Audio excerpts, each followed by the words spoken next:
Oh, what a day! What a lovely day!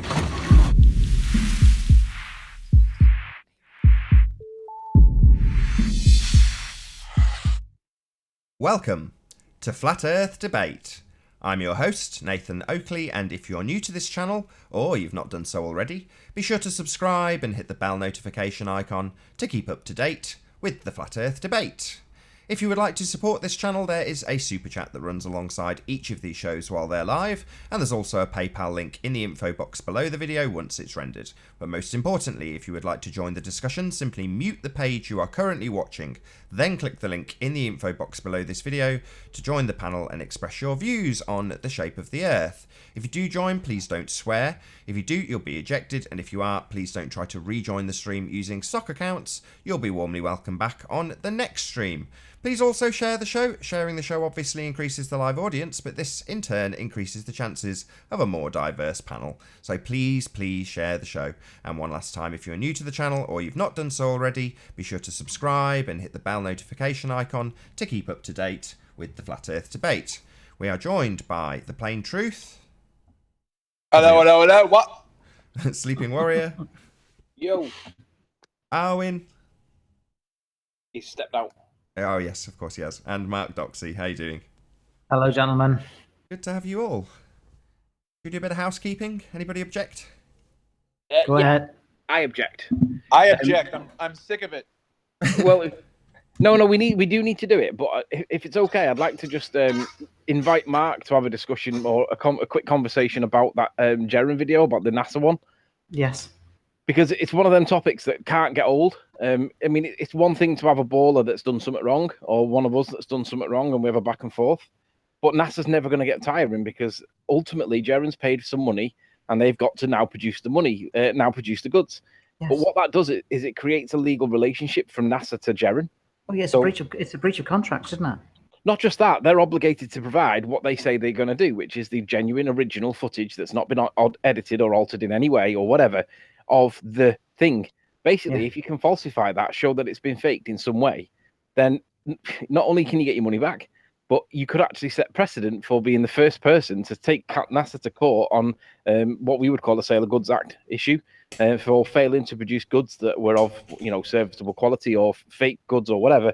But it opens a legal relationship up with him. So it's money-wise, it's $1,000, but it's really, really good because he now has something that is potentially actionable in court. How good would that be? Forget about whether it's good evidence or not. It's really good because it establishes a legal relationship between Jaron and NASA. So whatever comes out from it, if he gets anything at all, that there's a legal relationship there once he clicks the pay button. And I can't wait to see what happens, whether he gets some or not. Sure, it's moot. We can all discuss about whether we think he'll get something, nothing, crap quality, high quality, original, altered. Who cares? Whatever he gets or doesn't get, it establishes a legal relationship between Jaron and NASA. Jaron's got a lot of subs. He could fund a legal action if he wanted to. He only needs a good barrister or whatever they have in America. Yeah, and all of a sudden, things start getting interesting from my point of view. That's my take on it. It is very interesting because the girl he was talking to, or the woman he was talking to, she entered into a contract with him. Yeah. Giving him conditions, and he met those conditions, and now she's failed. She hasn't followed through on it. Well, he does have to pay. The transaction has to succeed, right? And look, in good faith, he paid, didn't he? Yeah, it's not in good faith. It's contractual, isn't it? You have to show that there was an offer and acceptance. Yeah. In English law, an offer, acceptance. You have to show an intention to create legal relations, consideration, and then you have to show that there was overall a contract. And ultimately, Jaron can do that because he's shown that he's paid the money. He's had a back and forth. They've asked him for hard drives. Everything's there. But for whatever reason, that one transaction, he got like a fail message. But that fail message brings it all into question because there wasn't a contract at that point because payment wasn't accepted. But now he has got it accepted. They've got to produce it. Would you want to be the person at NASA now responsible legally for producing legally qualified material and now establishing a legal relationship with somebody that they've paid for? I don't think so. I wouldn't.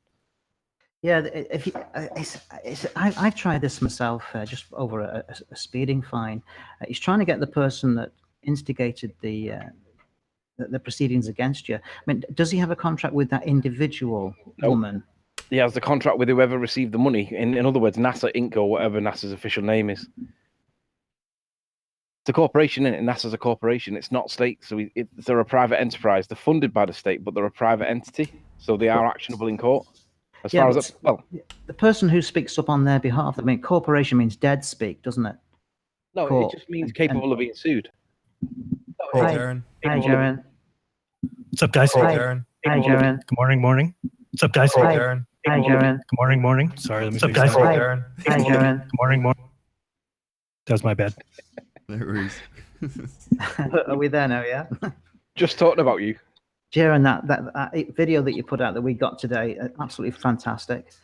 The circus that's going on between you and NASA. Oh, what a joke that is, huh? Well, you're not the clown; they're the clown. But can you imagine if a flat earther did this, right? Whatever goes on or doesn't go on in flat earth, if we made that kind of mistake, right, it would never ever be allowed to slide. It would always be known that Jaron did whatever wrong, and that would be what you would be known for. It'd be tagged on you forever. You know, a bit like Miles the Liar Davis kind of thing. But it's not, none of them are going to go, oh, you know, it's just one of those things. It's just, you know, it's NASA. It's okay. Don't worry about it. Oh yeah, they'll make every excuse in the book for it. They'll just excuse it. They'll just say it's okay. It's No, NASA. And we're like, whoa. Doesn't make any sense. Yeah, they've just been trying to delay it. Hey, as much Nathan Oakley is a retard. So So don't worry too much about the trolls. We got them covered. So we could do with a couple of placeholders, just in case, because whilst Darwin's not about, I think he's doing something. A couple of placeholders from chat, just join, just so we get a bit of a buffer, because we are going to get a load of attack now. So people out there, just join for the sake of joining. Nate, two-dimensional. Yeah, he's good. He's good. Okay. Sean, So everything's hello. filling now. Hey, Sean. Sure, Sean is good too. Just saying hello. What up? Placeholder. Great, that's 10 of us. So come on then, Jaron. Tell us where you're at with this request, and what's your actual views on it? Are you thinking it's as ridiculous as what it sounds? Well, I mean, the reason behind the request is because I don't think that they actually did the spacewalk. I think it was all a lie. I think that they had to do some sort of a golf stunt, a promotion for a Canadian golf outfit. And the video itself, that, you know, there's only 2 to 4 minutes. It's available online, and it looks wrong to me. It looks like it's done in a different spot. It doesn't look like a normal spacewalk. So I actually just wanted to find the rest of the spacewalk. And then when I couldn't find it anywhere, I said, you know, there's a chance that they just lied. They did this like on some sort of, I don't know, wherever they do their stupid spacewalks, and told people that they did a 7-hour spacewalk and then just produced this 2-minute or 4-minute video of them hitting the golf ball. So from the beginning, you could tell that they're just trying to like delay is what it seems like. And it's funny because my wife told me from the beginning, she said, you know, they're just going to delay it and then they're going to fake another one. They're just going, I'm like, they can't do that. And so they're not going to get everybody together to fake a spacewalk. But at this point, it's been 5 months. So they had plenty of time to do whatever they needed to do. I mean, they could have hired new astronauts and taught them to go to space by now. I mean, you know, come on. Do you think that you're actually going to get? Do you think you're going to get anything off them, even if it's crap? Do you think that you get anything off them? Yeah, no, I do think I'll get something. I mean, they can't not give me anything. Because they've released something officially, right? There has been an official release. Release of what? Well, didn't you say that they did it for a Russian outfit or something? Whatever the reason for the original recording that they released was like 2 minutes. You will at least get that, right? Oh no, I'll get that. They'll give me something else. I don't know if it'll be a collection of other spacewalks or maybe like cuts. Because I don't know if you noticed, but she kept conceding different things. Like, oh well, by the way, there's only one helmet cam. It's like, okay, whatever. Now, by the way, it's, you know, we don't have cameras on all the station over there, so you know there might be times where there's nobody there. It's like, okay, whatever. So they're just gonna have to put something together.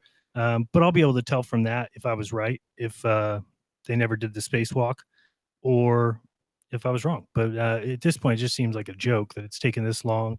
The fact that they pretended like they couldn't see the payment when, you know, clearly they could have noticed that if they declined it, which is what it looks like, then they would have noticed that, and they could have just said right from the beginning, oh no, we declined it, and you need to talk to your, you know, credit card company, tell them that we declined it. But they never said anything like that. They just kept pretending like they didn't see a payment.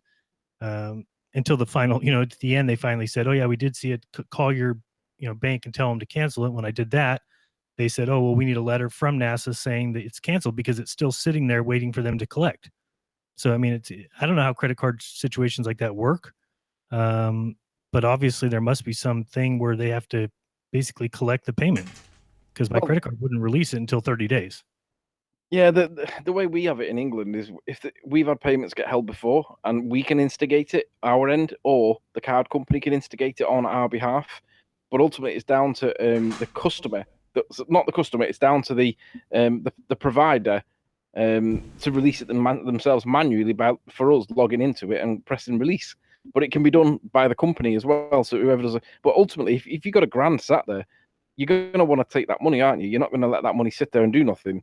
So it's like, why haven't they done it? They can do it. I know they can do it because it's e-commerce. It's not that difficult to do. They can fix it. My query is, perhaps it's an intentional barrier that no matter what happens, no matter what hurdles you jump, it will always not take that payment, because it's like the the Antarctic expeditions where you can't actually join them. You can't pay the money to go on them when they claim that they can go over certain parts. Some of the ones that go around the edges, yeah, sure. But the ones that claim that they can go deeper inland, you can't buy a seat on them things because they won't let you go on it. But they claim that you can go on it. Doesn't mean you can actually go on it. And I think that what they're doing is deliberately putting a big barrier in your way, so that if you get over all the other barriers before, you will fail at this last one and it'll just not go through.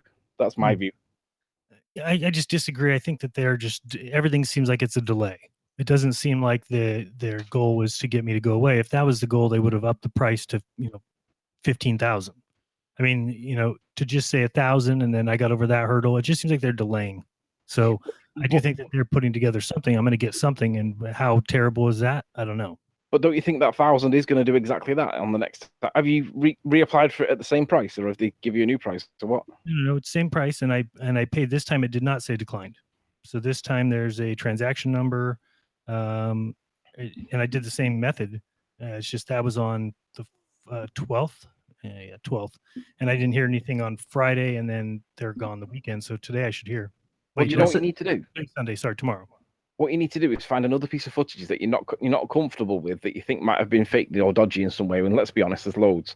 And make the request for that and see what price they give you back for it, and then basically pay for it again. Because what I think will happen is that £1,000 has been set high enough so that the average Joe Blogs isn't going to have the money for it, because no one's going to pay £1,000 for footage, right? Isn't that a joke to start with? I mean, why would we have a 2006 spacewalk that you don't have digitally stored somewhere, that you have to transfer it? I mean, it's just a joke. And for you to supply the hard drive as well, that was a joke as well. Well, that's just another obfuscation technique, isn't it? They're just that is just a circus to getting you running around buying something. And if you were actually concerned about your security, there is no way you would ever accept anything from a member of the general public to put into your network. You've got to be joking. No way. No way. No. Yeah. No, it's like the whole moon landing thing, which people find, they forget the fact that they say there's 400,000 people that were involved in that. So imagine you're going to send people to the moon for the first time ever. Would you employ the most amount of people ever? Would you contact all the companies across the nation and say, we all need you to put in little tiny bits to this mission? No way.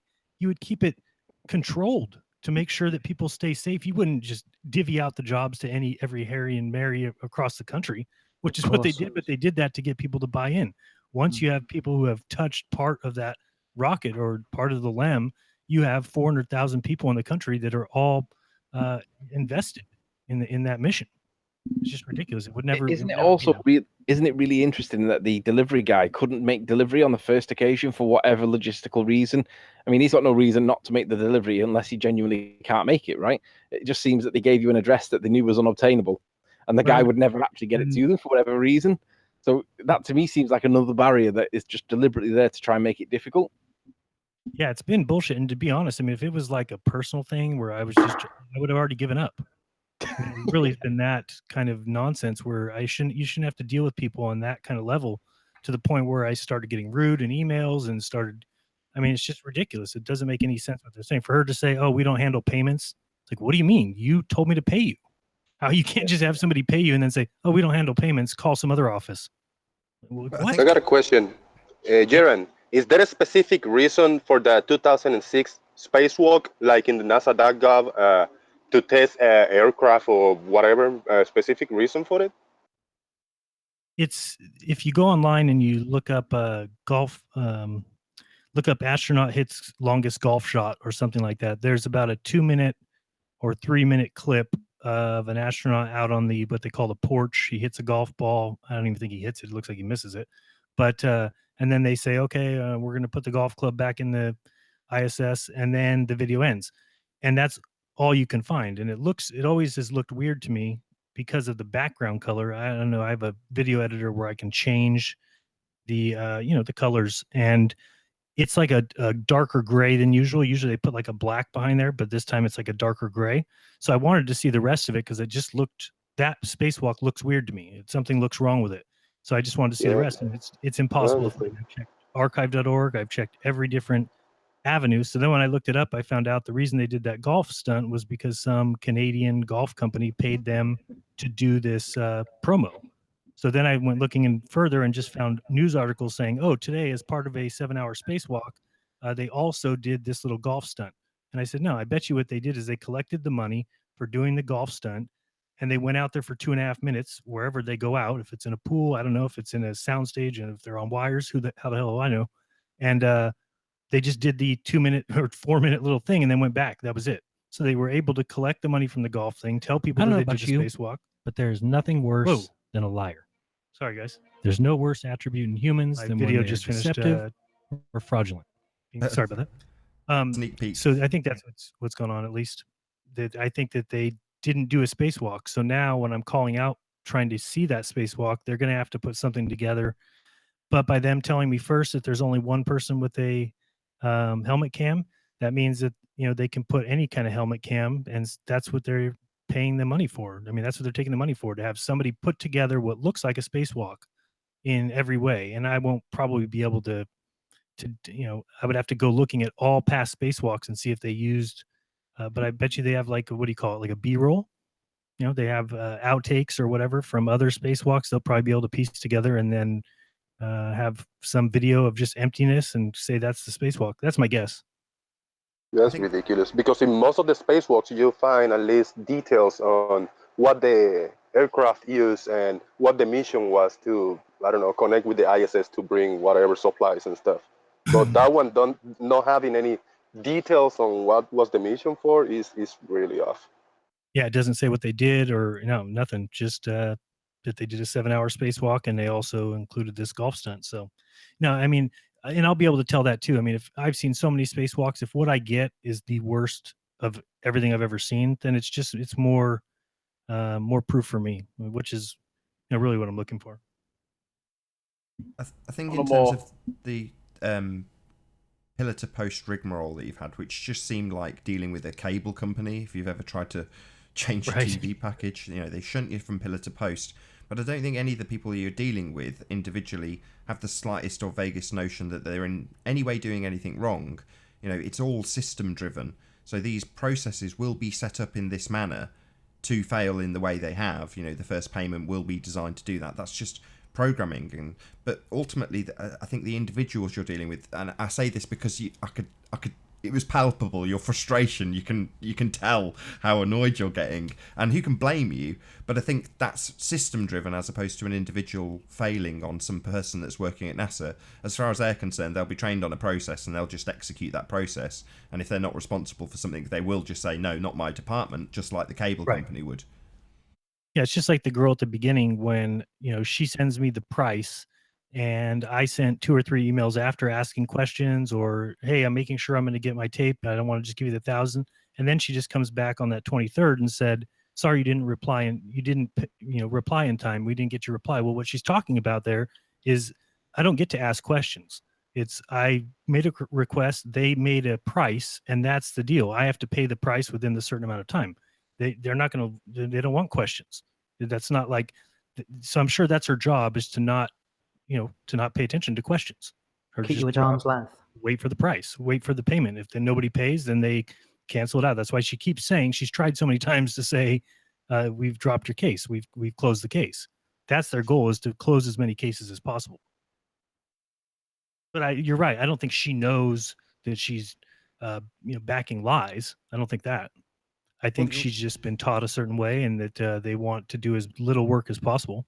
Well, it's exposure of something that you mentioned this earlier, which is when you've given this example multiple times with things like the shuttle. So if somebody's built an O-ring for a shuttle, they've had their hands on it, and therefore they feel intrinsically linked to that mission. Therefore, the mission is validated in their mind. And that's part of the compartmentalization that NASA does when they're building stuff and subcontracting out here, there, and everywhere, so that there's more people that can verify this actually happened. Even though they've not had any involvement with anything going to space, they've just built a component to a spec that they've presumably spent a lot of administration and time to get to a spec so that it does a particular function. But they're not going to see it get launched into space. But that's that compartmentalization, whereas it's so much more widespread. All of these people that are dealing with you now will undoubtedly be very proud that they work for NASA and they're part of something that's amazing, and they're just doing their job and that's all there is to it. But ultimately speaking, this is another example of the compartmentalization designed to keep this deception well and truly away from the public, even if they get a little sniff of it.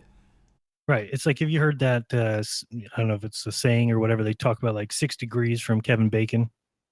It's like, if you basically take any actor in any movie, you can find 6 connections. You'll always get to Kevin Bacon. That's how easy it is. This person was in this movie with this person with this in this movie, and this person was in Tremors with Kevin Bacon. And it's the same thing with NASA. What they do is make sure that, just like you said, those employees, they have children, they have brothers and sisters, and their brothers and sisters say, no, my sister works for NASA.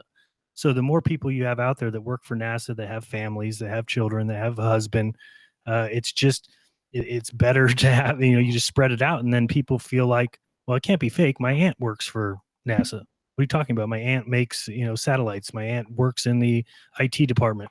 So yeah, I mean, that's the way you keep the deception going, is nobody knows what's really going on.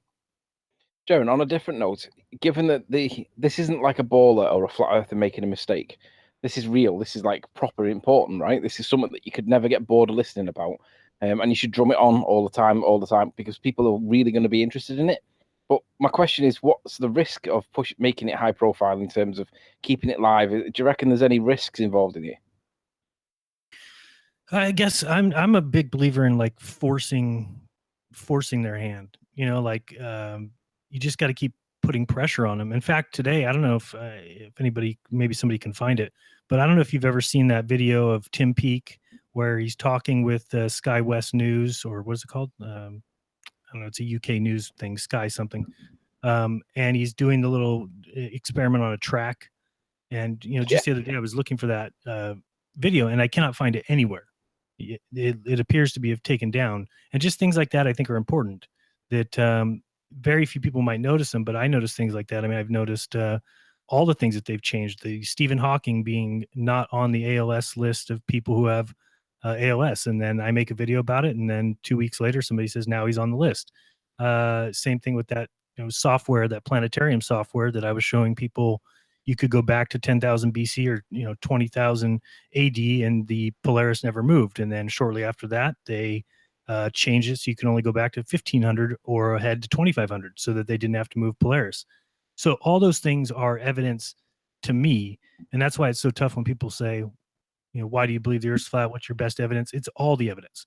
It's not just one thing. It's all those things. They're making changes constantly. How about the Earth.null school? I mean, that is one of the biggest evidences that, here's a map that simply is just a polar projection map. And because of the flat earthers and because of the fact that it made sense and all of a sudden you could see weather patterns like nothing else, all of a sudden they remove it and lie about it. The guy said, oh, it's a bug. It's a bug. I'm going to fix it. No, what I meant was, when I said, do you think there's any risks?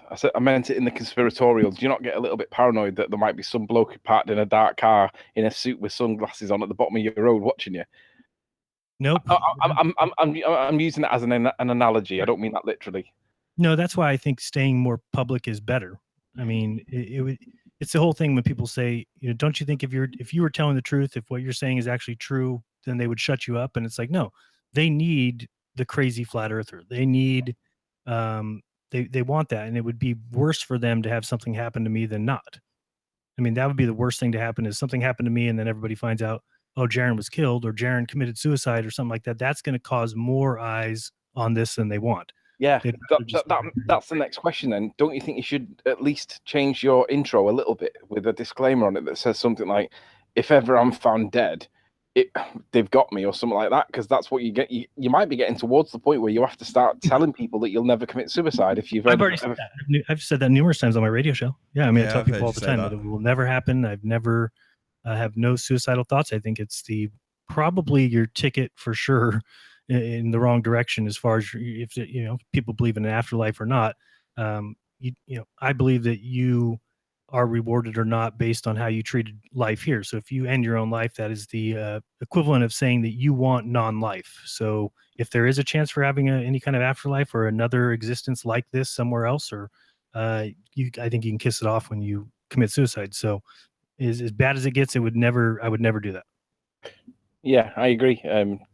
I just think that you should maybe consider putting it on the disclaimer on your intro, because if you push this and it gets the momentum, because I'm right in thinking that in American law, if you pay for a service, you have that legal relationship at that point, right? And up until now, you've not had any legal relationship with NASA because you can't. There's nothing that you can sue them for, right? Because you can't prove a loss.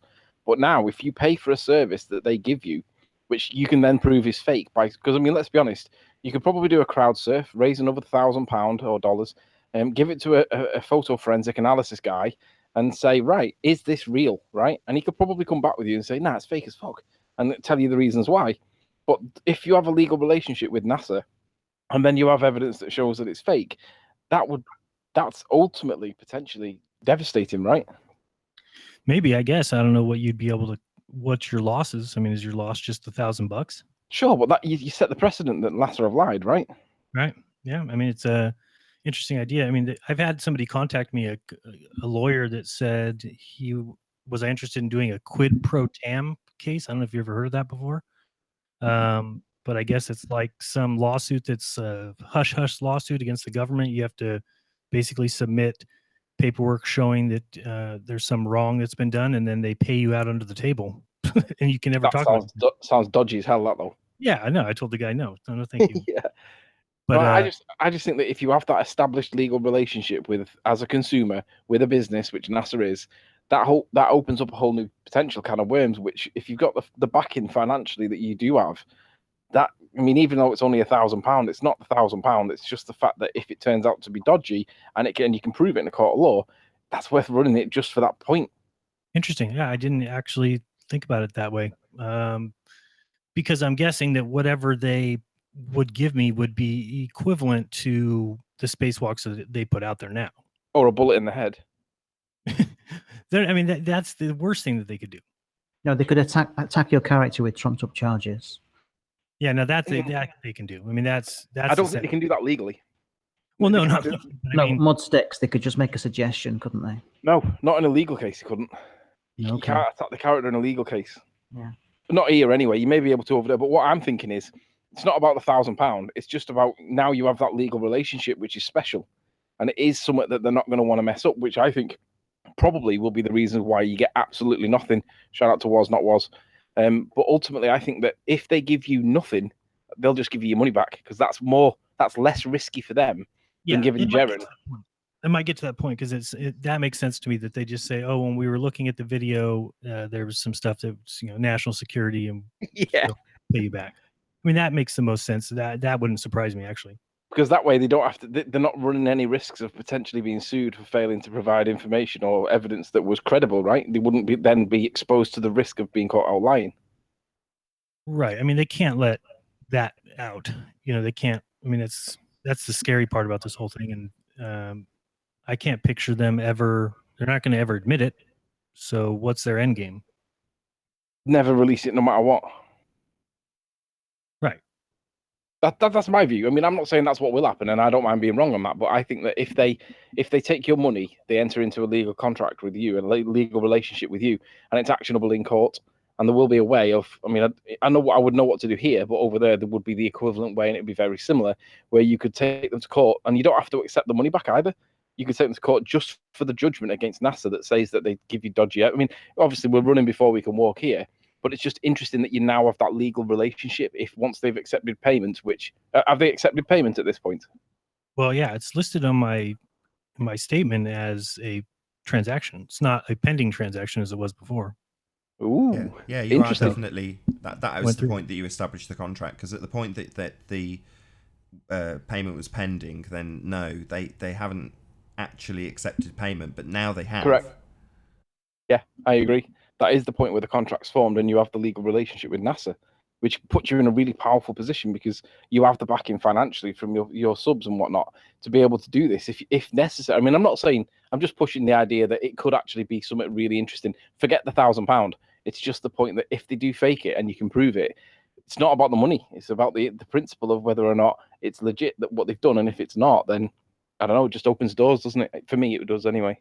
And if you do some searches about NASA and FOIA cases, they're usually just rude to people. They usually just respond and tell them flat out, you're not going to go fishing through our files, or it's just it's probably Red's rhetoric in his back garden somewhere doing all these emails. On a different note, Jaron, you did the non-sequitur discussion with Reds, yeah? Yep, the debate.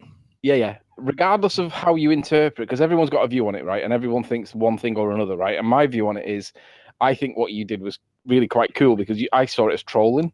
I might be wrong on that, but I saw you as trolling them. But regardless of what your view is on it, my question is, why did you go to the non-sequitur channel when Nathan's friendly and you could have come here and they would have come?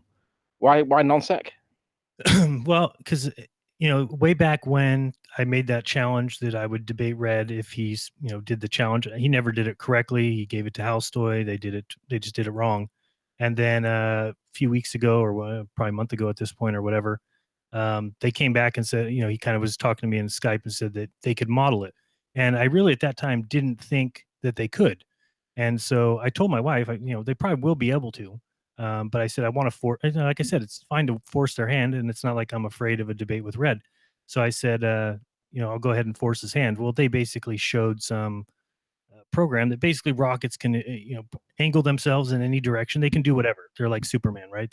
Anything that you would think it can't do, it can do, because it can just gimbal over to a new position and stay there in its orbit. So it's like, okay, whatever. If you're going to model that and give it superhuman powers, then that's fine. So he basically modeled it correctly, and then I told him that that's fine. He can have his debate, and that's where he chose to have it. So I had nothing to do with that. I couldn't really say no, but I have a video that I'm uploading in about 10 minutes or so. It should be done, and it is definitely the end of the my going on that non sequitur show, because those guys are flat out liars. You'll love the video. It's classic. I agree. What they did with us, I'm not sure if you're aware, but Nathan and I went on with the Isle of Man stuff.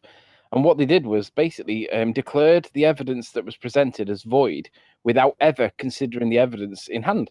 It was declared void without any consideration whatsoever. Rumpus's explanations or conclusions were accepted without considering the evidence. Right. And I was like, are you kidding me? They have no desire for the truth at all. That's not the point.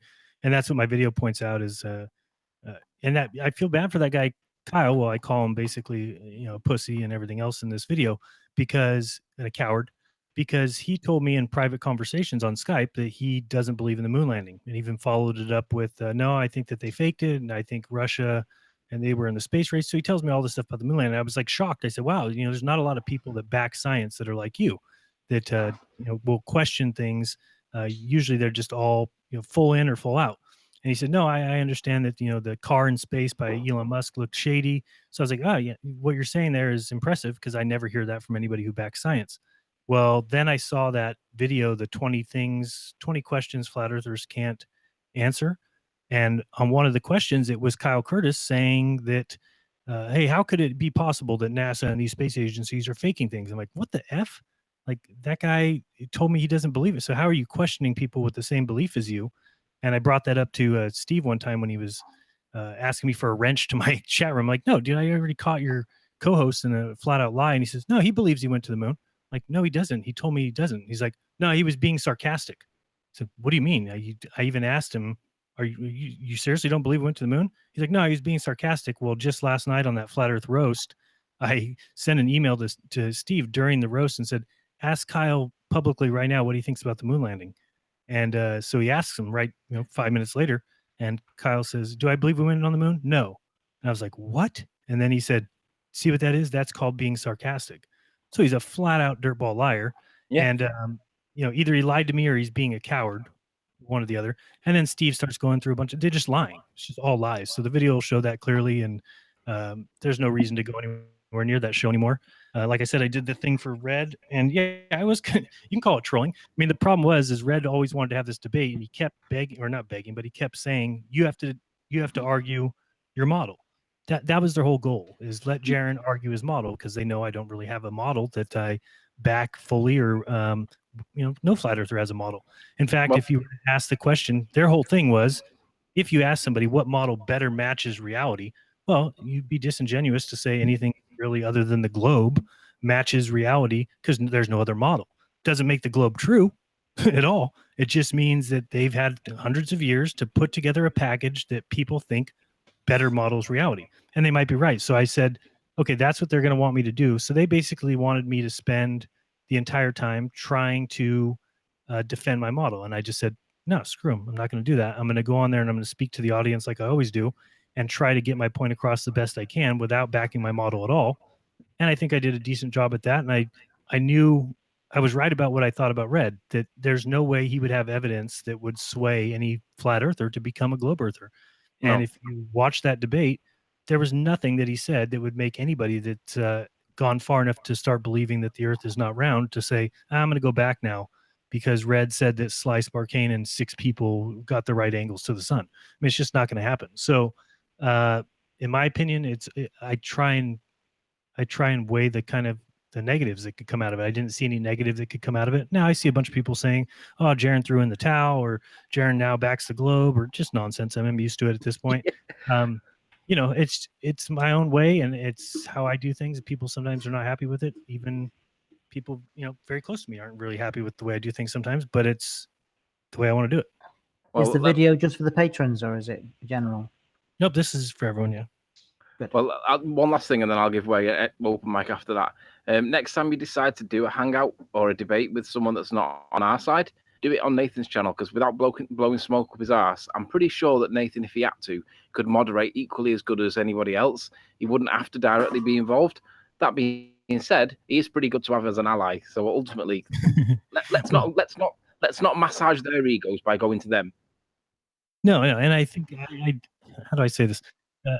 I don't think that winning debates is important. I know a lot of people might feel differently here about that, but to me, winning a debate does not mean something is true. So it's not.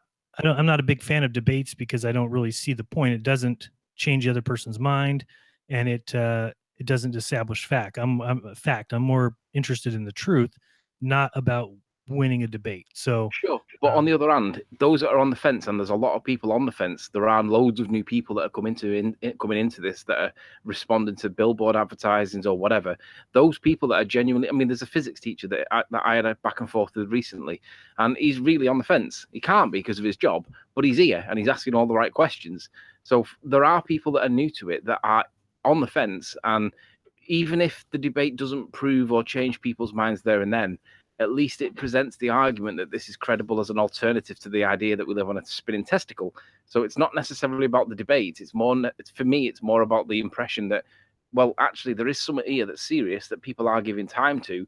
Is it possible that this might not really be true? Now, you do that through your own videos, but the debate side of it also influences people if it looks like there's a credible debate there. Even if you lose, I agree, but it just adds weight to the argument.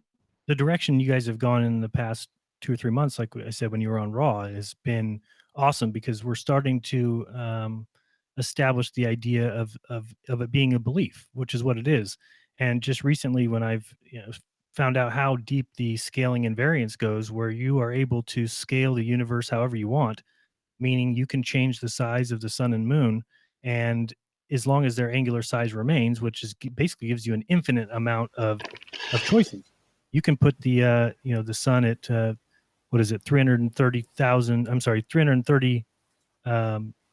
330 million miles away, and have it be 3 million miles across, and then all you need to do is scale everything else accordingly, and no observation on Earth would change. That alone is enough proof for me that it's not worth even listening to what they're saying, because it's just numbers, it's just math. And I've heard you guys talking about it before, where people think that people went out on boats and measured this stuff, and it's not. Imagine that we all woke up tomorrow and we didn't know anything about the distances to any of the astronomical bodies. How do you think that people figured out the first one? I mean, this is the part of the story that doesn't jive. There is no way that you could. They say, "Oh, well, we figured out the sun because we saw Venus move." Okay, well, what's the size of Venus? How do you know how far Venus is? So it's a cleverly told story where at every turn you're depending on something else, and there's no beginning to it. They say, "Oh, well, they knew that the moon, when it makes a perpendicular to the Earth and the sun, well, how far is the moon? how far is, what are you talking about? How do you know how far one of those bodies is? So it is all just guesswork. And they came up with a number, but that's why Copernicus had 3 million and Kepler had 15 million and Newton had 50 million, is because it didn't matter. It doesn't matter as long as it works out mathematically and can predict where the bodies would be or the lights would be at a certain day, certain time, then they were happy with it. It didn't matter what the actual real distances were. I don't know when it became that they started believing that these were real places anyway.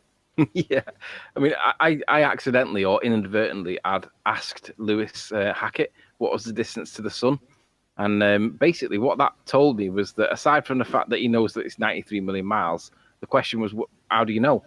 And he sat there blankly looking into space almost, and it ended up being a bit of a meme because it went on for a while because it gained traction and people laughed at him as a result of it. But nonetheless, the question's valid.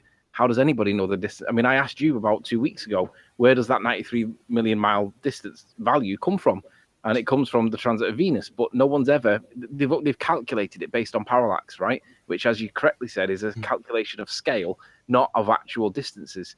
So you can slide the scale up or down any distance you want because it's a scale, but it's not a measurement, and nobody knows.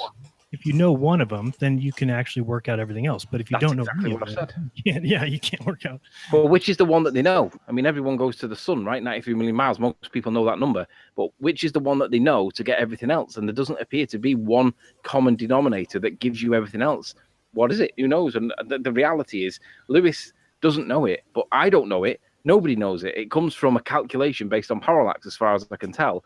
And ultimately, a calculation based on parallax is a scale, not a measurement. But everybody thinks that 93 million miles is fact. And then if you move the sun or move the moon, and then people would say, oh, well, the gravity will be different. Well, no, you just change the mass of the sun or change the mass of the earth. And who the hell is testing those? Well, you could just send somebody else to their shed and say, go do this test and make sure that the earth comes out at this mass. Well, you don't know the mass of the sun. So pushing it one stage further, when ballers say things like, well, the sun and the moon are both round and all the other planets are all round, it makes sense that we must be round. And we all laugh at that. But if you were to push that one step further, you could equally then logically, using that analogy, conclude that we must be the same size as the moon, because the moon and the sun are both the same size. They look the same size. And we must therefore be that same size as well, logically. I'm not saying that we are, but that's the logical process that you could then apply to if you're going to accept that we must be round because the sun and the moon are round. Yeah, I mean, something's terrestrial and something's celestial. I mean, I don't know why people have to compare those two things. Anyway, it seems to me that the Earth is the largest thing that there is. It's ridiculously huge. I mean, if you've ever flown in a plane from one side of the United States to the other, it takes like 7 hours, which is just ridiculous when you think about it. You're flying in a plane 500 miles per hour, and it's still taking you 7 hours to get somewhere. And then to have somebody tell you that the sun that we see in the sky is 1,000,000 times bigger than the Earth is ridiculous. It's absolutely ridiculous. It needs to be in their model and the distances and everything that they have. But to just say that without any kind of proof, it doesn't fly. I mean, it's ridiculous. The Earth is the biggest thing that there is to me. Things fall to the Earth. The celestial things are different. I don't know. Well, with the curvature one, they always say, oh, yeah, but how many degrees is that? 1 degree is 69 miles, right? And what they're actually doing there is changing the units to make it sound a lot smaller. But you can do that with the sun and the moon as well, because whatever your distances are, if you say the sun's 93 million miles away, that's a huge figure that nobody can really...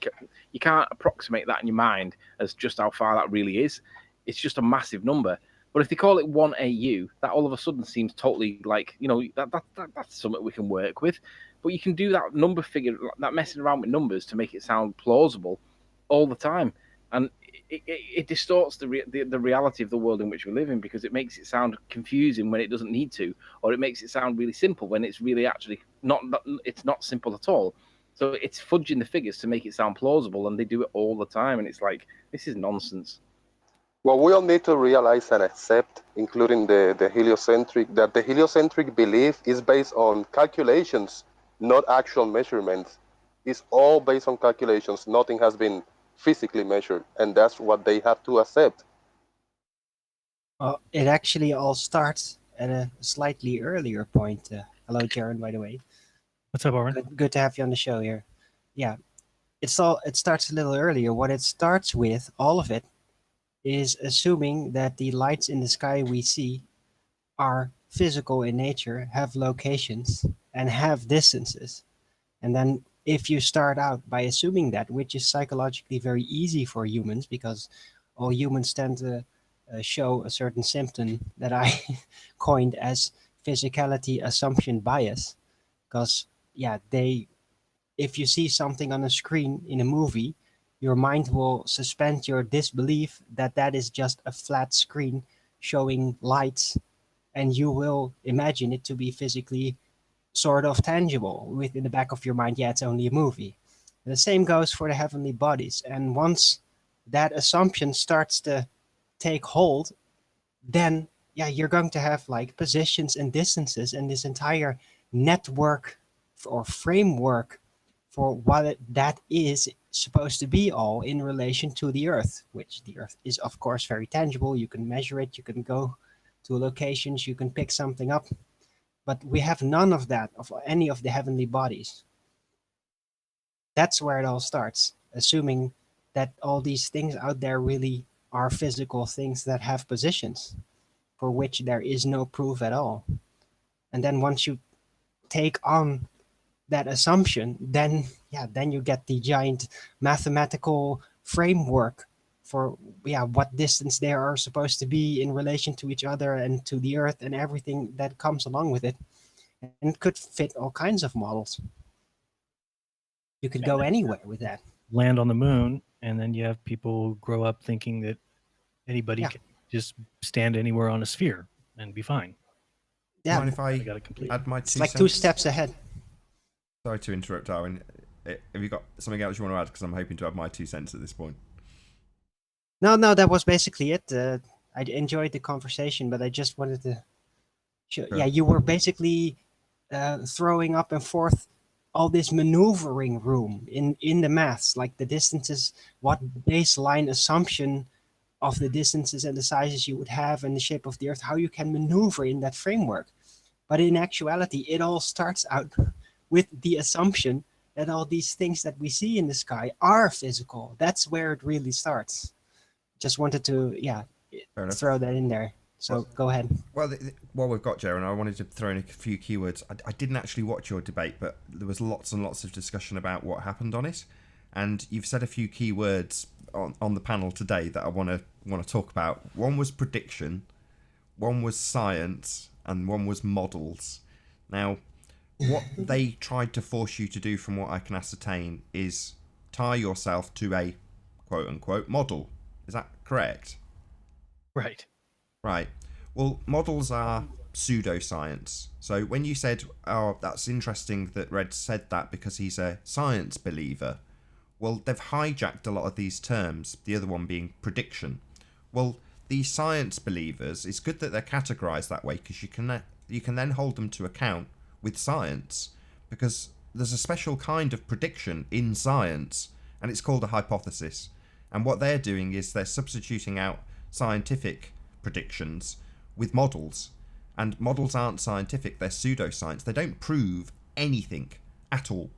You know, they're not based in the real world, they're not backed up with systematic experimentation, they don't have an independent and dependent variable, they're not science. It's as simple as that. Same goes for astrophysicists. None of them are scientists. They're not using independent and dependent variable, they sit outside of the bracket of science.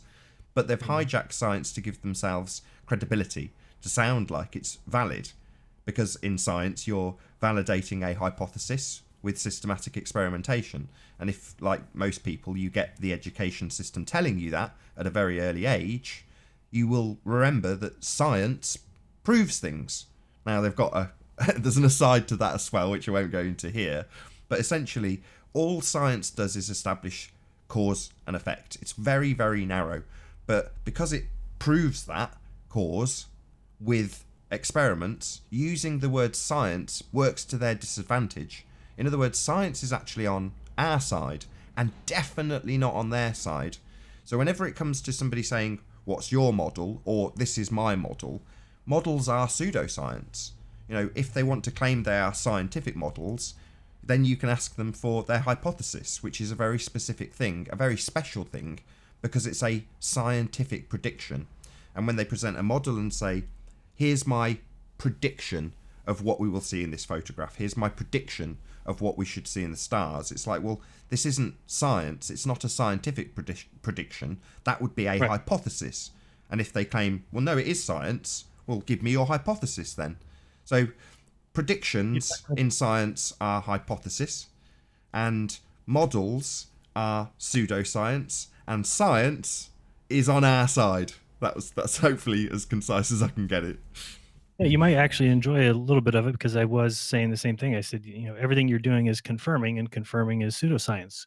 You're not trying to disconfirm, which would be actual science. You're not trying to go out and actually prove against your theory. You're trying to prove your theory. That's not hard to do.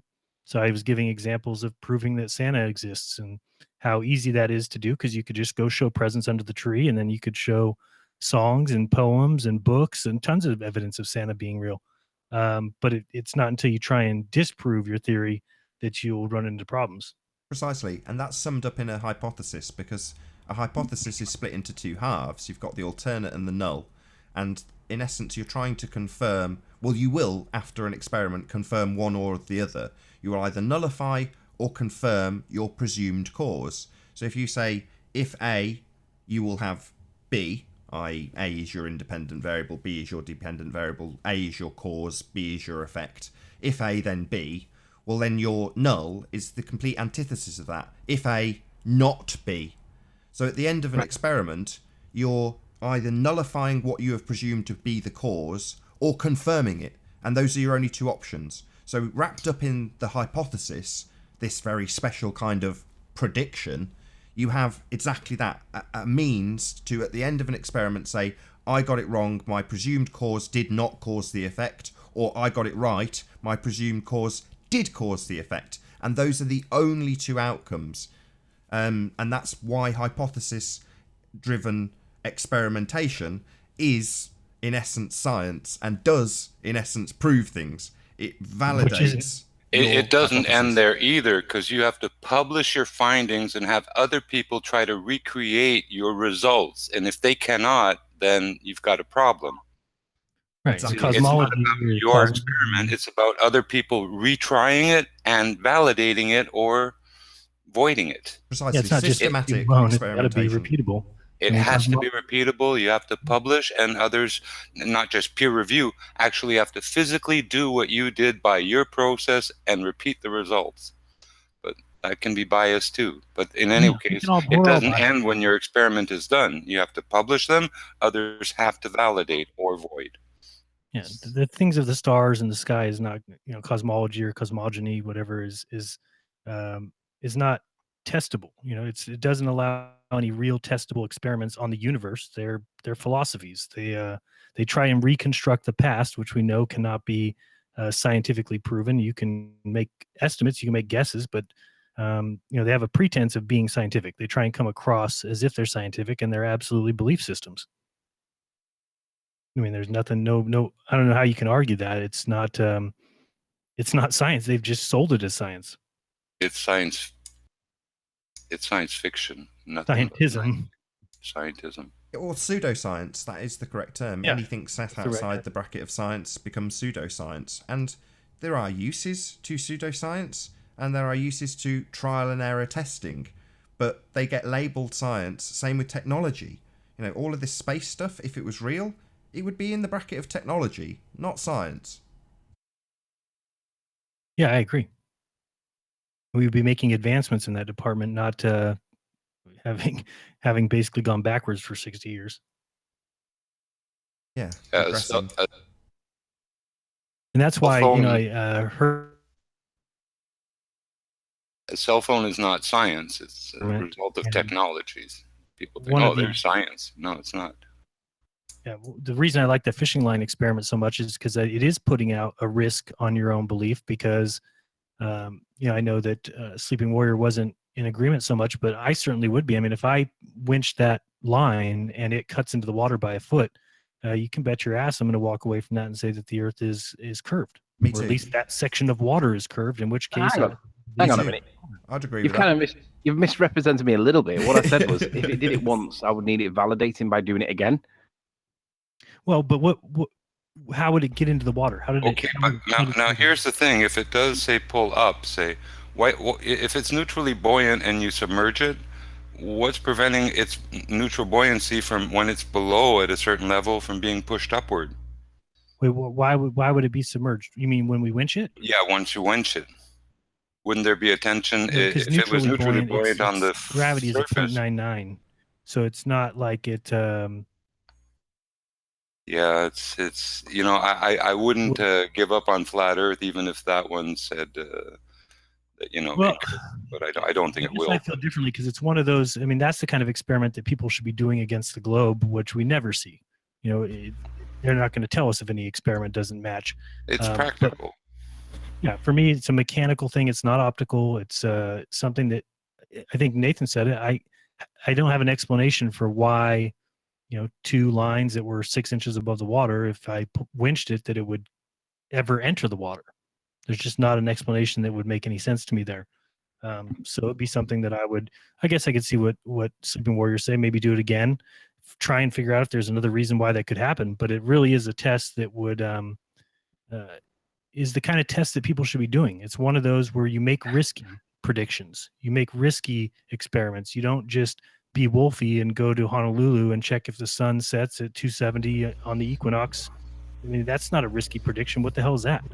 Jaron, let me just say, I actually said it was one of your best experiments. I'm not against the idea at all. I'm pro it. I even said that if it showed that the line would drop by a foot and a half in the middle, that would strongly indicate that surface water would curve. Right. I'm with you on it. I'm not against you on it at all.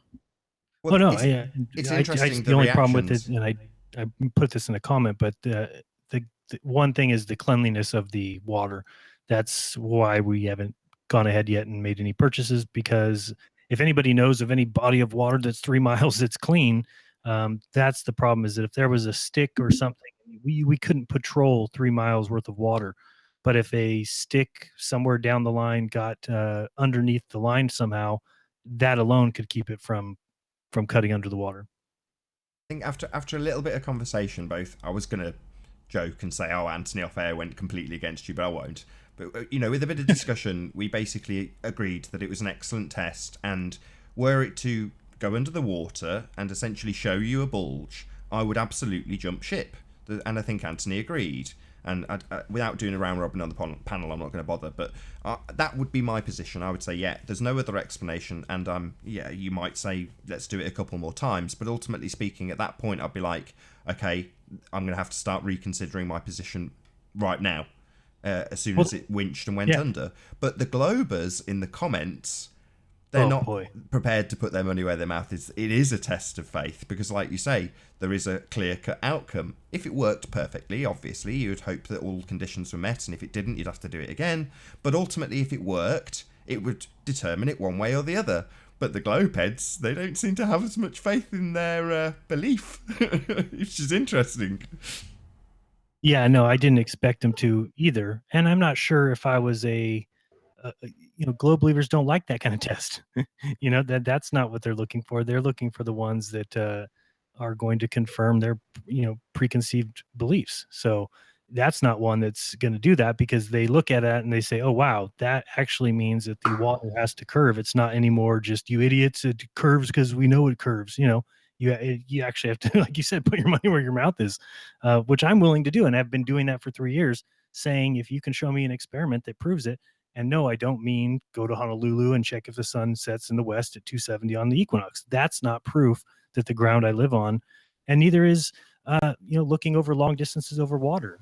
Even if water does appear, I think Arwen describes it perfectly. I think there is a slant up that is basically a lensing of the water that's behind what you're looking through, kind of ramping up to your eye level, covering things that are behind it.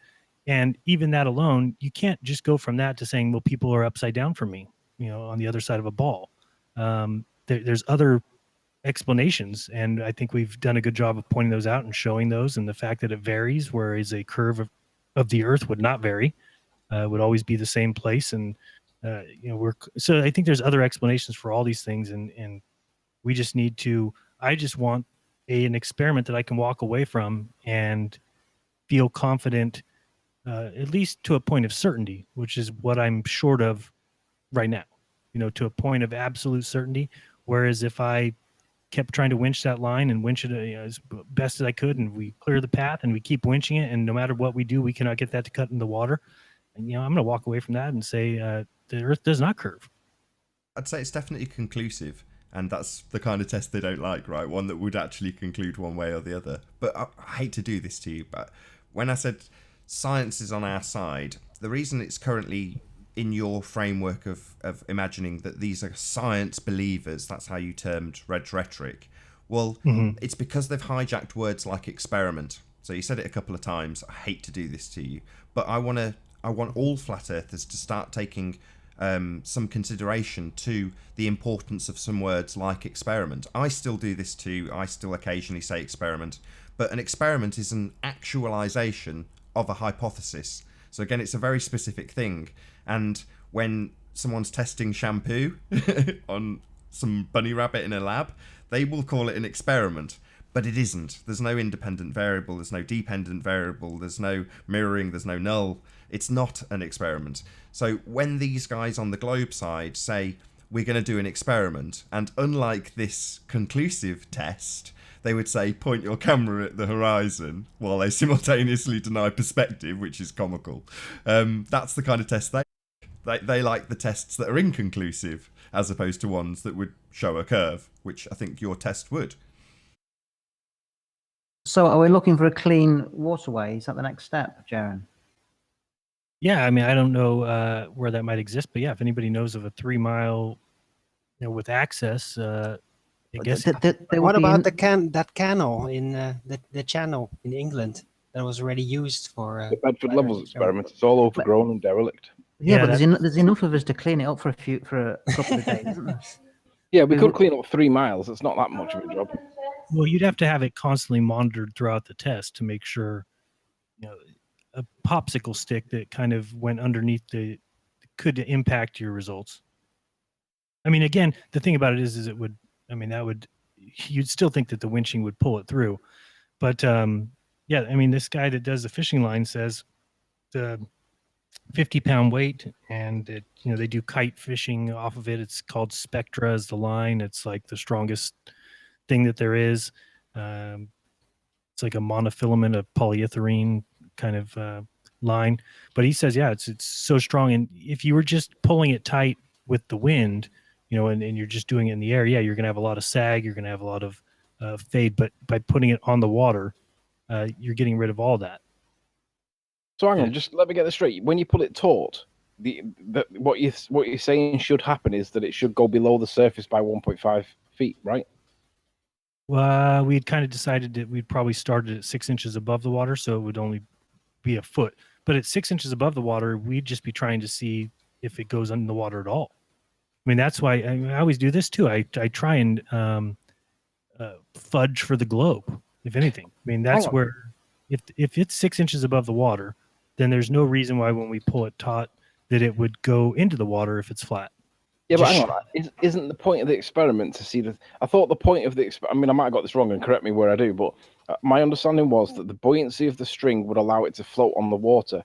And when you pulled it taut, if the water was curved, the middle of the string would go below the surface of the water in the middle by 1.5 feet based on the 3 miles and the curve that's supposed to be there. Is that not right?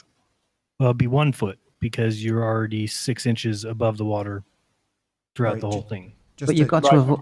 I'll just give you some clarity. What I was saying is I thought you were doing it on the water surface, not above it.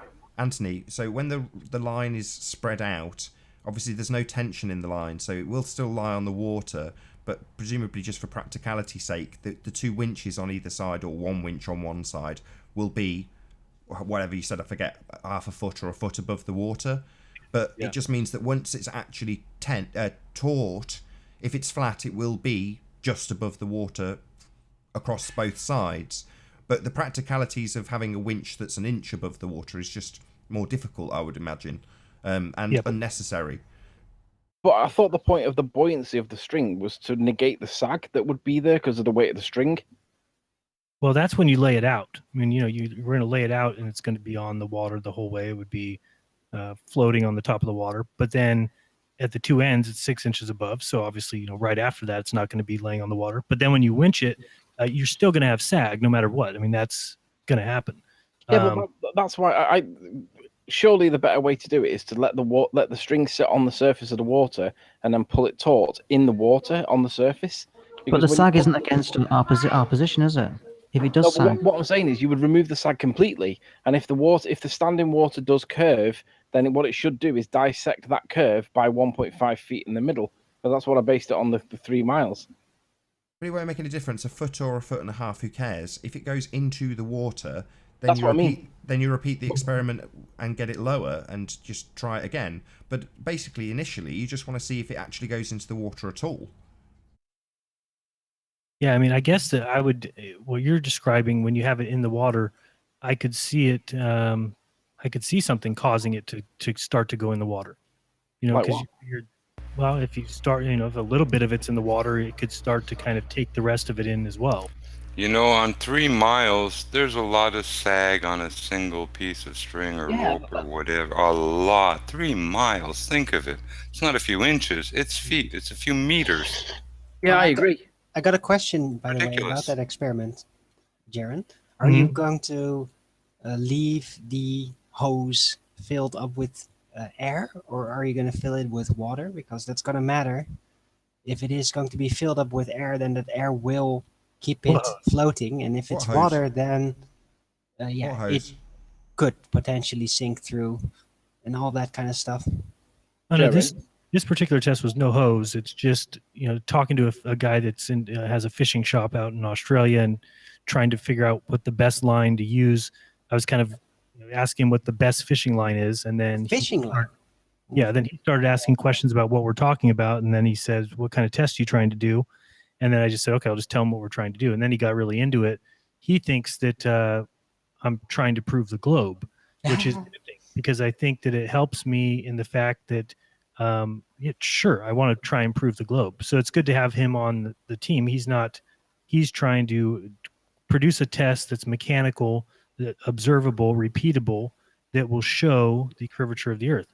And I'm watching carefully and making sure that what we're doing. And then if it does do that, making sure that the test is a good test. I don't care if it's meant to show the globe is true, as long as it's a legitimate mechanical test. I think he's like under the assumption that everybody else is, that the Earth is a globe. We were taught it was a globe. Therefore, if he constructs his test correctly, it will prove the globe. And I, on the other hand, disagree. I think that it would. There's no way that line would cut through the water, in my opinion. Jaron, just click my link in the side chat. Nathan, would you just present my screen? Where am I at? It's at the thumbnail at the bottom. On the Hangout, or where am I going? On the Hangout. Okay, I see it. You see that I'm seesawing the horizon over the bulge, yeah? By changing the observer height. But I don't see a link now, I'm sorry. Boo. Boo. I don't know. Yeah, you just have to click on Sleeping Warrior in the Hangout and you'll see what he's presenting. Are you talking about... Okay, got you, sorry. It's too early for me. Okay. So what I'm doing, I'm seesawing the bulge with the horizon by changing the observer height. Mm-hmm. Imagine that the line of sight above the water is your string. If you're going to do it above the water, you are going to get sag.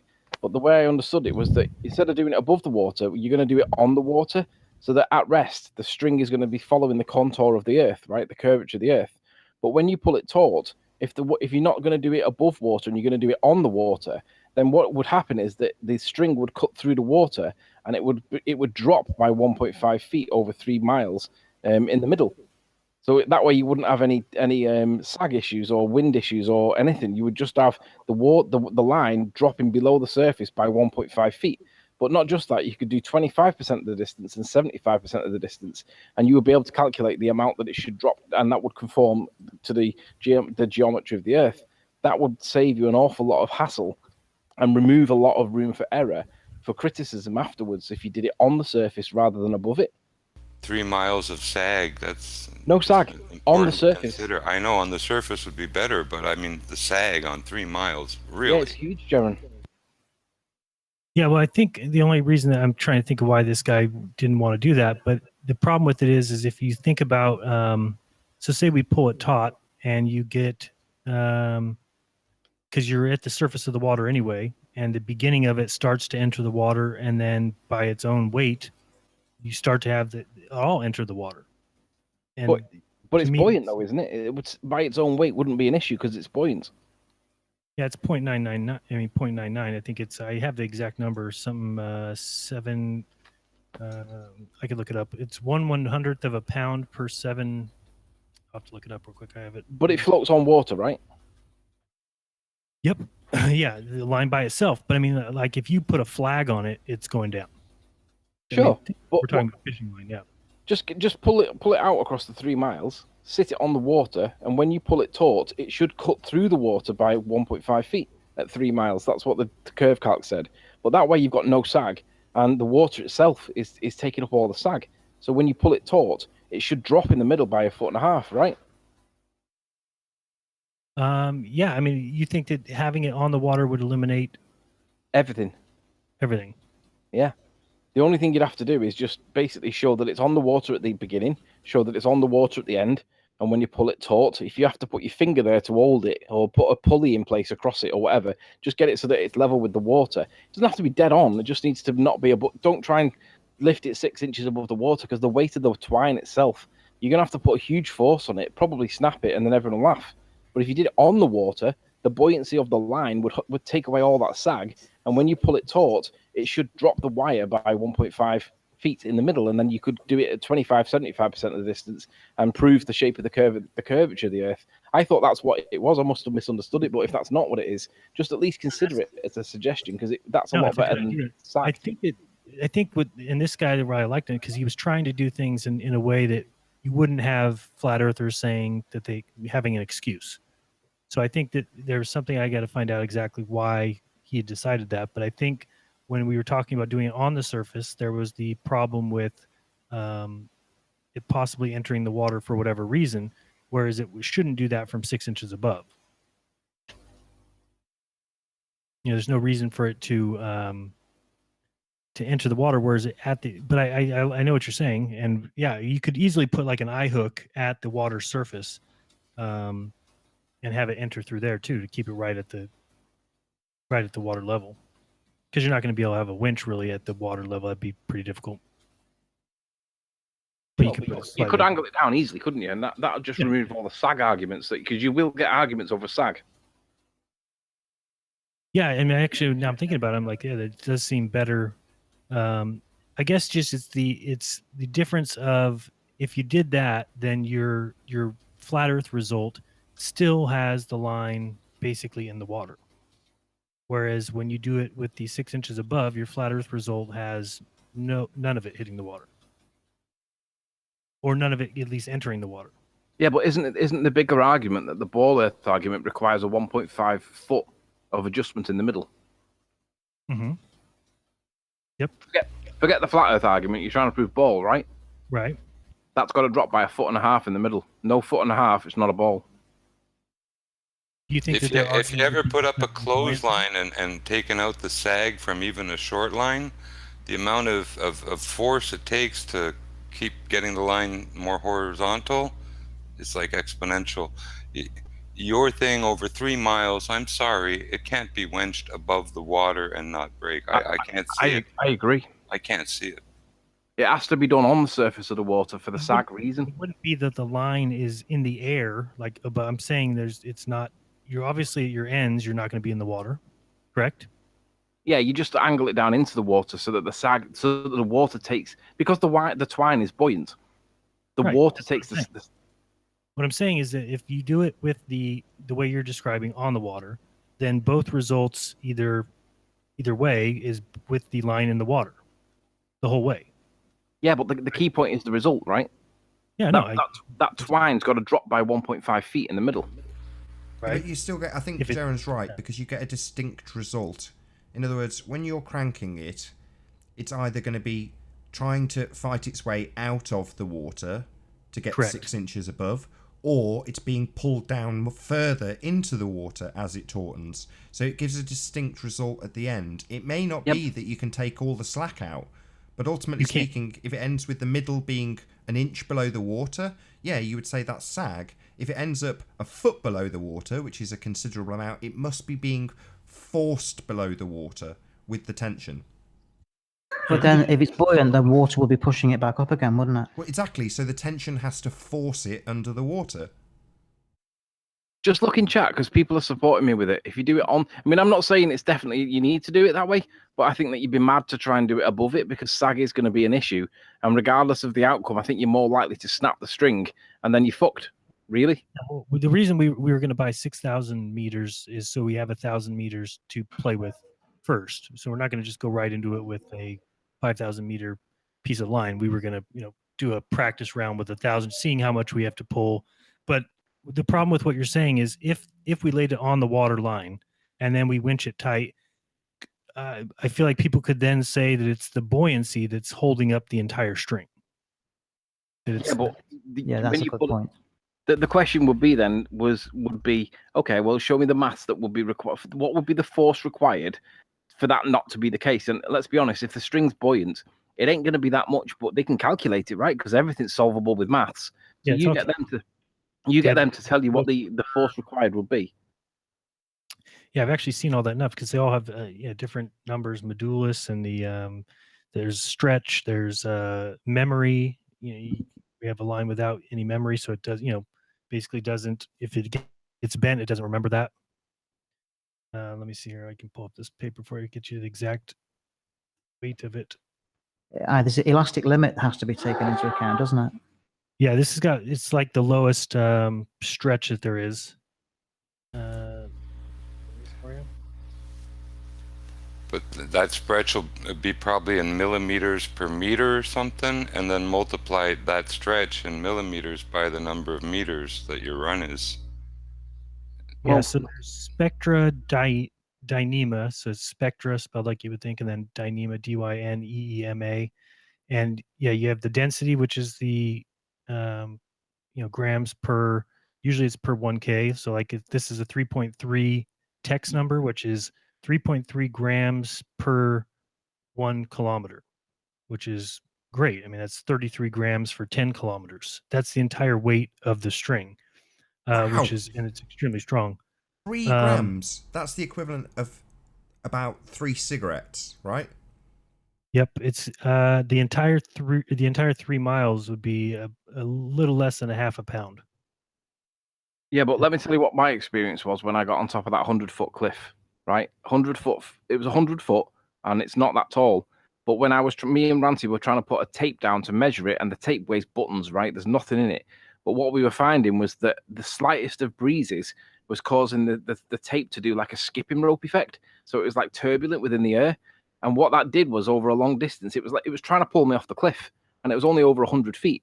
So if you had any kind of surface, any kind of like wind on the surface, it's going to make that. I think you're going to get more problems by trying to suspend it. You might be right. I'll run this. I'll mention that to him because you're right. I mean, we had already decided if there was any kind of weather at all, you'd have to cancel. It'd have to be perfect. Just do it on the wall. I'm not. Try doing both. Try doing both, but do my way first because then it'll not snap the string.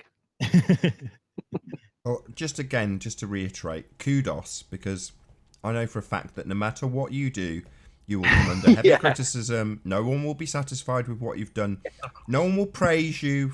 You'll get limited thanks. I don't ever say that. I get so many people that email me that give me ideas that, on my last, when I was thinking we could do the force the line, which was, I thought that was because, what's his name? Brian Mullen to come up with it, that he at least had thought it through to a point worth mentioning. But then I asked for suggestions, and people are awesome. They all give me all these suggestions. Nobody ever asks, at least that I can remember, for credit or says, hey, make sure you mention I'm the one who told you. So I certainly don't try and claim that it's my idea. These are just ideas that come from people, and I just start looking for, evidence of, and I heard you guys talking. Did you ever figure out if it had been done before? I know I was watching the debate and somebody was saying in the chat that it had been done. I went to the channel that the guy said, or the webpage that the guy said, and I couldn't find it. So, I mean, I didn't call bullshit on it, but I couldn't find the citation that he claims it was done at. And I did ask him for further info, and I didn't see any response. So it seemed to be a dead end. But if he's in chat right now and he knows exactly where it is, provide the evidence for it. Let's see if it's actually, because I mean, I didn't get closure on the point. There's also, I know that there's a fishing line calculator that this guy uses. I'll see if I can find it. And then also, I did see a few posts in GitHub about the same kind of test, but I don't think they ever did it. It was just talking about it. Let me see this one. Fishing line. There's a marine searchlight with a 7.5 mile visible beam, straight as an arrow. It's under $2,000, you know, power supply and You said this everything. before, Jimbo. What? The problem is they'll just argue refraction. That's it. So, Well, the thing is, you know, if you've ever seen searchlights on buildings at cities and other stuff, or, you know, you've seen them at car shows or whatever, well, those lights, those are straight. And when they pan them out towards the horizon, oh, they're straight. Like even better than lasers. This is a marine searchlight. It's meant to find ships Wait, on the water 7 miles away. Huh? What kind of beam does it have after 7 miles? Oh, it's visible. It has a visible beam 7.5 miles away. It's a 3,000 watt Xeon marine searchlight. It's probably the best one on earth. German company makes them. But it's under $2,000, and you know, you could put that on a little trailer, get it to the beach with a little generator. It's 240 volts, and Christ, do the 6 mile test with that bitch, and get a boat on the water and see the light from the side. It's flat. A beam like that, everyone can see it. I mean, that's no messing around, you know. Cuts through stuff, a beam like that. 7.5 mile beam. okay. If you're on the side of it, you'll see it. But no offense, Jimbo, but I mean, when I was over in St. Bees with Anthony, Spurs Chemo, myself, my wife, my kid, Anthony, and his girlfriend all watched a light turning on from 31 miles away. The lighthouse light? Yeah. It's usually 1,000 watt, and it's made with a different type of lens to disperse the light over a certain area.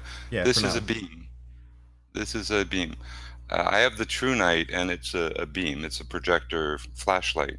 The beam on that one is like 10 football fields away. I can light stuff up. I can light up buildings over a mile away with my flashlight. Cool. See it very clearly. And it has a nice beam you can see too.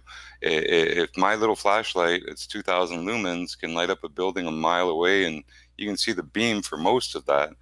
This 7.5 mile beam, if you check out the searchlight and its specs and some YouTubes on it, it's meant as an pirate device and stuff, if you will. And it is a deterrent. If you're 7 miles away and they can see you, I mean, you're probably not going to make it very close to a ship. But like I say, it's a focused beam, and it's visible from the side, 7.5 miles. They're used sometimes just to draw attention to stuff, but they're straight beams. You know, they don't have the question of lens distortions around the edges. You know, different, and like I say, even from the side when it's beaming across a lake or whatever, hell, it's straight. You can read a newspaper 7 miles away or 6 miles away. This son of a bitch. But anyway, it's worth looking at. It's a one-timer. It's cheap, and it's repeatable if it works, and it really demonstrates to a lot of people at once that, wow, look at how flat this is, and look what it lights up on the shore yonder or whatever. I mean, this might be a way to go. It's a light. It's very practical. Lots of people can see it. And the beam is 7.5 damn miles. Yeah, and we could see a lot further than that. I mean, especially if you believe in the history books. There's that guy Jessen who reported seeing mountains 900 kilometers away, and then there's a couple other books that have, and even one of them by the Geodetic Survey of 1933. They said that they saw in both directions between Shasta and Mount Helena in California. That's 192 miles. And they saw that with no looming, no nothing, with heliotropes, right? Those things with the, they're like little flashing things that you do with the sun. You know, have you ever seen one of those? It's like a little square board that you flip. It's called a heliotrope.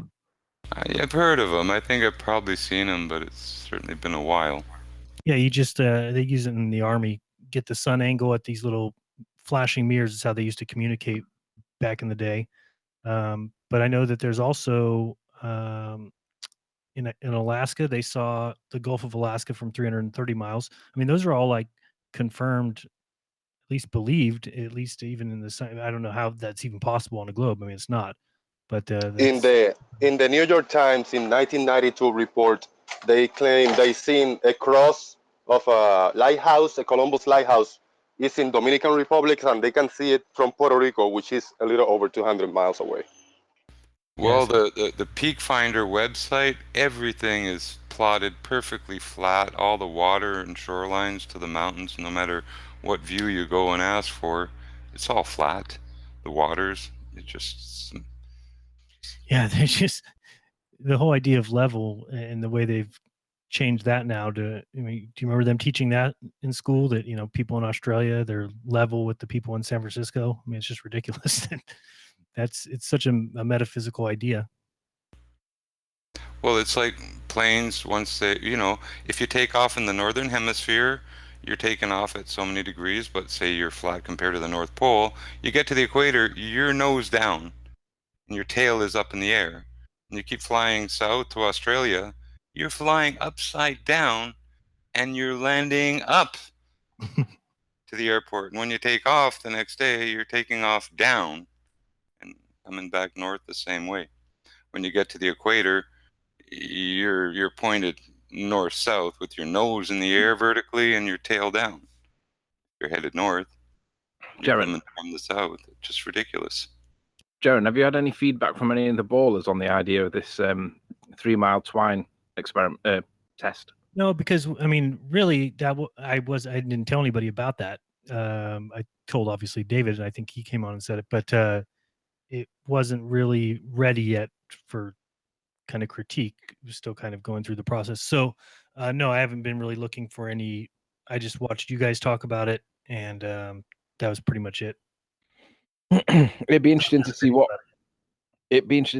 protagonists on their side would say about it, because it would prove it one way or the other, but it's whether they would accept it or not. Which is great.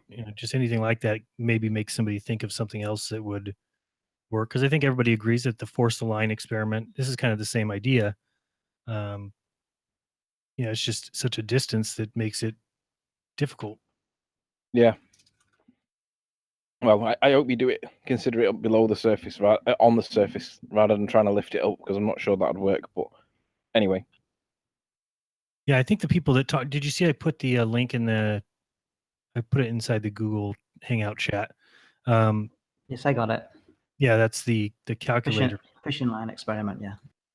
Yeah, and that thing's out above my head as it is anyway. I was trying to fill that in the other day, and I was like getting to some place I just couldn't get it all filled out, but somebody else might be much better at that. And then also there is, if I can find the other thing, I'll put that in there too. But no, I think it's a great idea too, and it's one of those kind of like what I was calling thread the needle, which in my most recent returned email about the laser that I wanted was like $44,000. Like, no. So I think that getting the laser to do what I thought originally a laser would be able to do seems a lot harder than I thought. But that experiment, I think I would have walked away saying the same thing as well. That because it would give a definite result. Either you could thread the needle through those holes in 4 panels, in which case it would, you could only do that if the Earth was flat. And if you couldn't, well, you should be able to if it's flat. Therefore, if you're not able to, it would have to tell me that it's curved. But I don't think the laser is possible. And people started saying, oh, well, you could put different little focusers in each hole, but then it just gets, no, I don't want to do that, because then it's not, then I would walk away from it and say, well, it could have been because one of those was off angle. And that's the problem. I don't want to ever have that kind of second thought.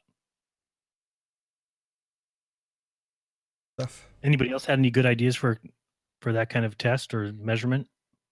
Anything that I'm trying to get away from optics now, just because, like, as Nathan said, you're just going to have people say it's refraction or diffraction, or that the light is curving with the Earth. There's too many outs. Just talking of refraction or diffraction in this instance, have you heard of Aries diffraction? Mm-hmm. I think it's a big part of what we see. Yep, very much so. Zachary Sabala was kind enough to go through it with us while we were on Iron Rail Media. absolutely superb explanation that he gave. I'm hoping if I can twist his arm that he'll do the same on here and go through it again. Oh, that's on their show? That was on Iron Realm. I mirrored it as well. But yeah, he just went through it. It was a little bit, because he's on a phone, he's got them doing the slideshow, so it's a little bit sketchy in places, but you can easily follow along. It makes perfect sense. You'll definitely understand how he's summarizing it. But yeah, Zachary Sabala, he gave out hints of doing this about a month or two ago. Is that Good Times for All? Good Times for All. That's it. Yeah. One of the best channels that Superb, underrated channels that's out there. Definitely. He does an excellent job at some of the experiments he's. I mean, the one he did of the the black tiles in his warehouse floor. For the first time, I saw an experiment show me that ramping up and then the hard line of the horizon, and then things falling behind it. I mean, that alone, if Globers were being intellectually honest, is such a dagger to the globe that but again, we're not getting anybody who's ever been on the globe side who is starting to say, oh, you know what, I was wrong about, because they come out swinging with, you're an idiot, you're dumb, you don't understand, you don't get science. And then you've kind of cemented yourself in that hole where you can't admit you were wrong. Well, it's like when I show a Glober a 50 caliber fired straight up. Its round trip time for the bullet is 1 minute and 50 seconds.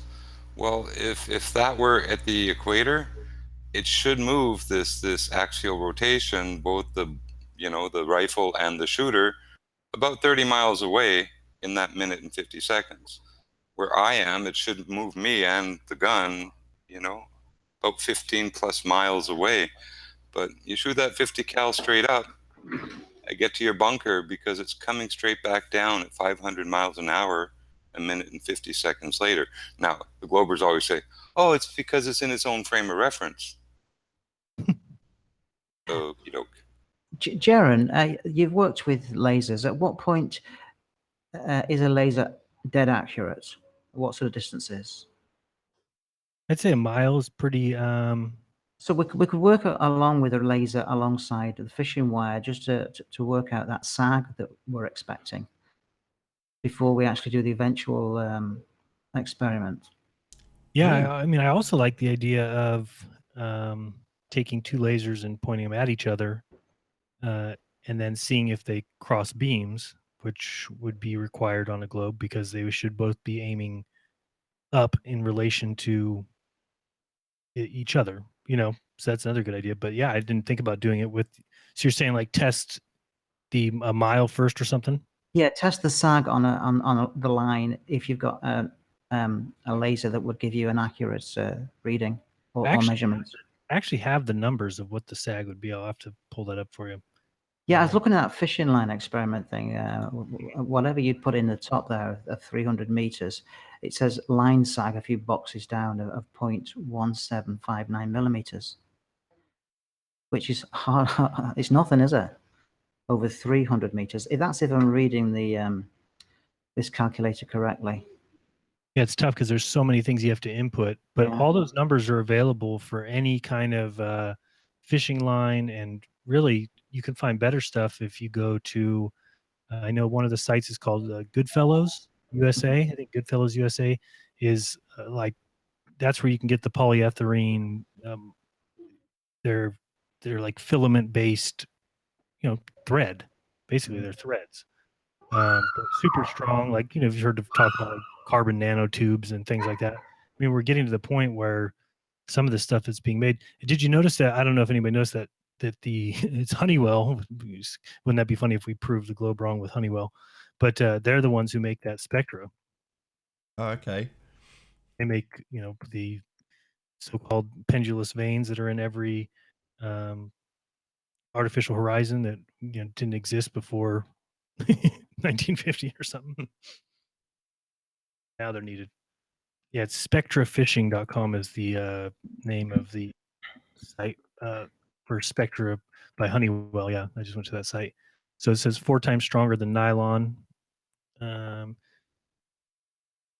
it's just gives different little facts. 2.6 million pounds. Sections of the new San Francisco Oakland Bay Bridge were lifted into place with slings made from spectra fiber.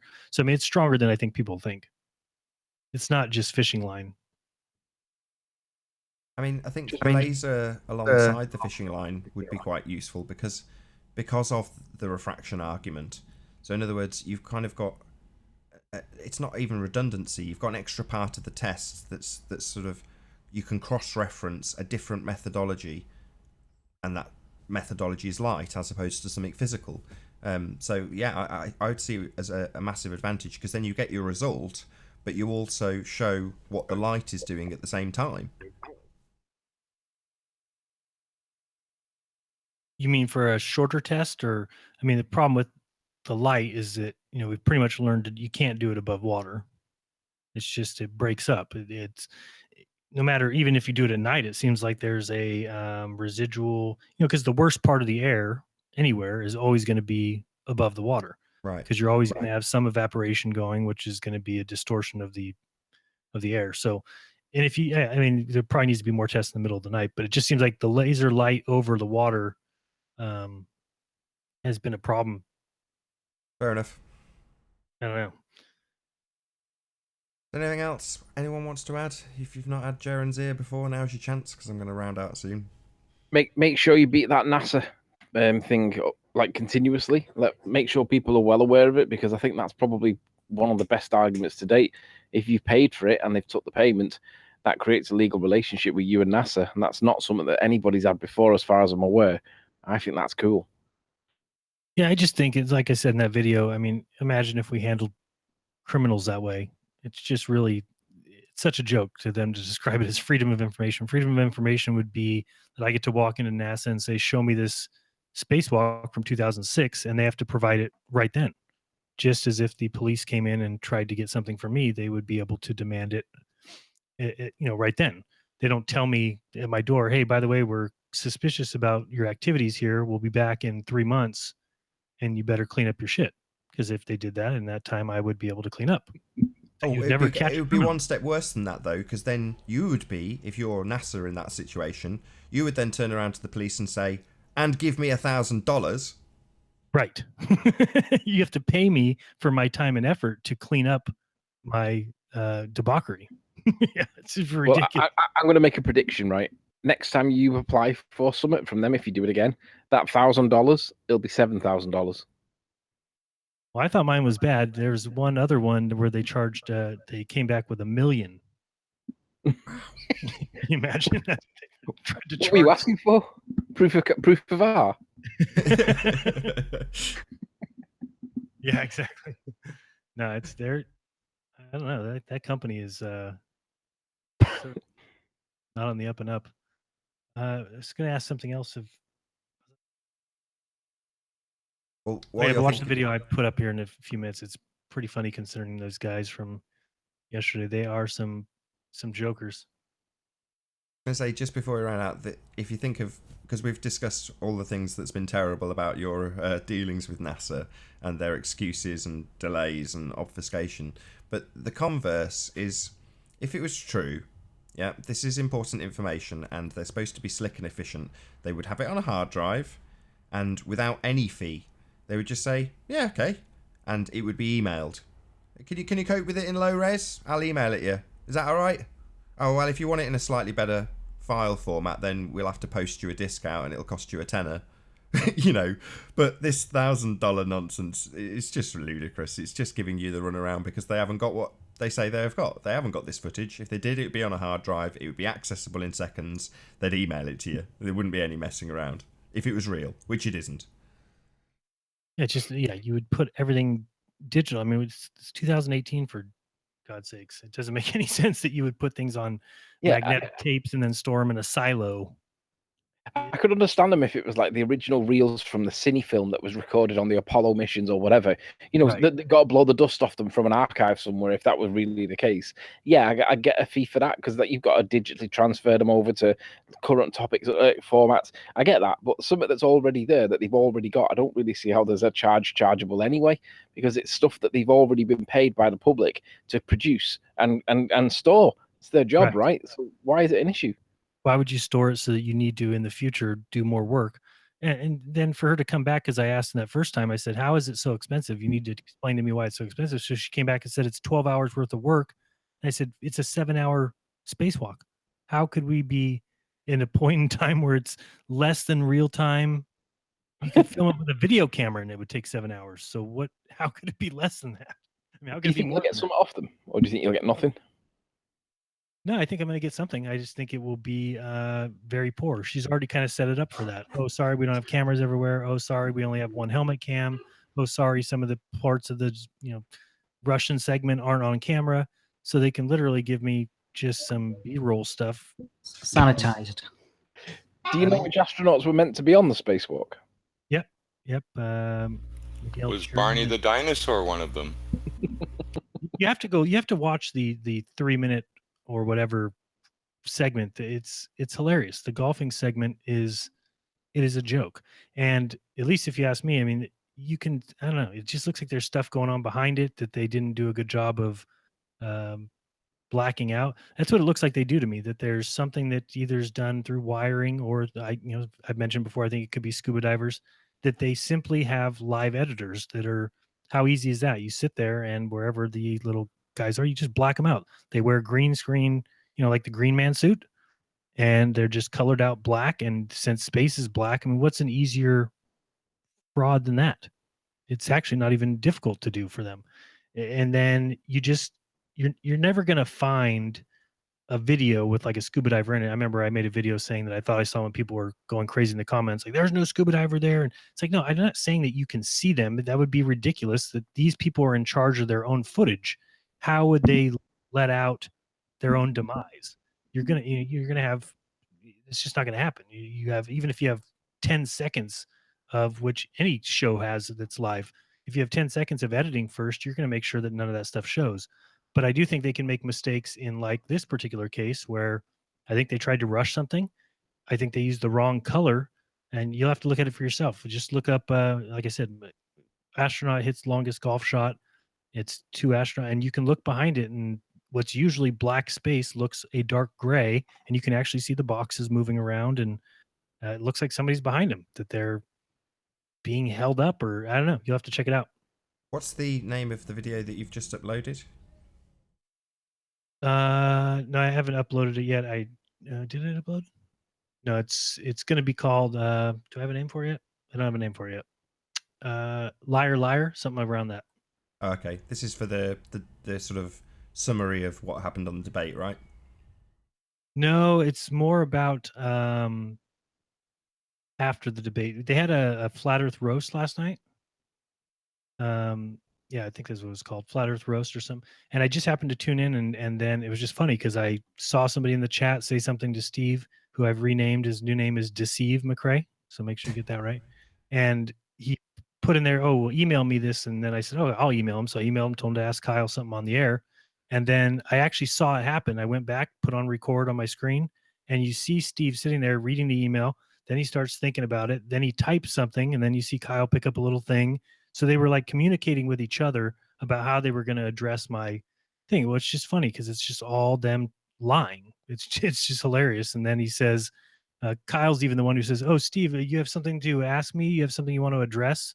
He's like, "Oh yeah, it's actually a question for you." He's like, "Oh, for me?" But they were just talking about what I said. It's just funny. You have to see the video. It's hard to explain. They're a bunch of liars, and I can't stand liars. If there's anything that I hate, it's because they're a waste of space. They make everything in life pathetic. Would be a great place if it wasn't for liars. And with that, I'm going to say first and foremost, a huge, massive, enormous thank you to all of the live audience for tuning in and hopefully sharing this debate.